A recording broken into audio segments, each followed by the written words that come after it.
আচ্ছা, আপনার হাতের ওইখানটা ওরকম সাদা কেন?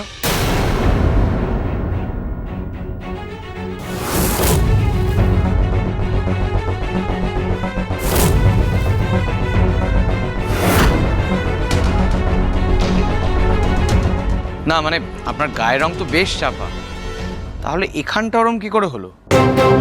ইস, কেন যে তখন জলটা খেতে গেলাম, হাতে তখন জল পড়েছিল, মেকআপটা একটু উঠে গেছে। উফ, কি বলি এবার? হ্যাঁ তাই তো। এই মেয়ে, উত্তর দাও।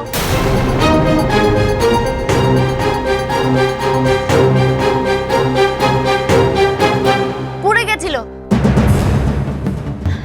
হ্যাঁ গো, আসলে আমার স্বামীর মাথাটা মাঝে মাঝে ঠিক থাকে না। এমনি ভালো মানুষ, কিন্তু একবার মাথা গরম হয়ে গেলে আর রক্ষে থাকে না গো। আসলে ব্যাটা ছেলে কাজকর্ম না থাকলে যা হয় আর কি, চাক্কা দিয়ে দিল।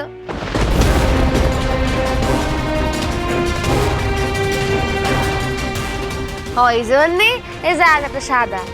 মা গো, তোমার বড় রাক্ষস নাকি যে এইভাবে অত্যাচার করে?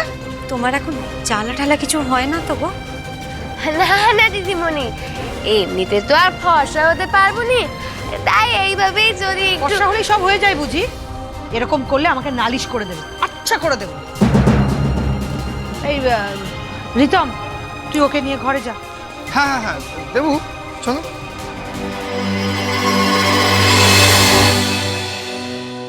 আপনি আসুন। এই এসো দেবু, এসো এসো। এই আপনি আসুন। হ্যাঁ এই নিন ধরুন। হ্যাঁ আসুন আসুন আসুন আসুন। আরে চলো না, আসুন।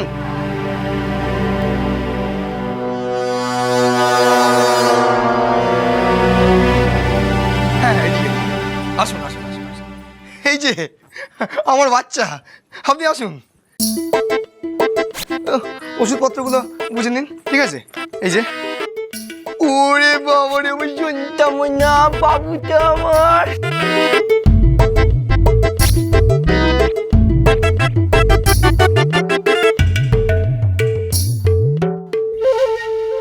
এই, তুমি কি দেখছো বলো তো?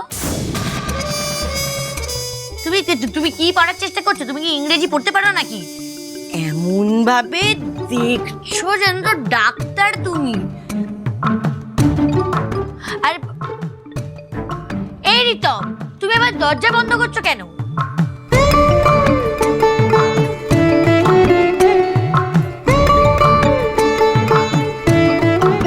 আর এই মেয়ে, তোমার ঘোমটাটা কি ওই অবধি থাকবে? মানে তারপর তো ঘোমটার জন্য দেখতে পাবে না, উল্টে পড়ে যাবে। তোমাদের জানি সোম থেকে রবি প্রতিদিন সন্ধ্যে ৬টায় স্টার জলসায় ও ডিজনি প্লাস হটস্টারে।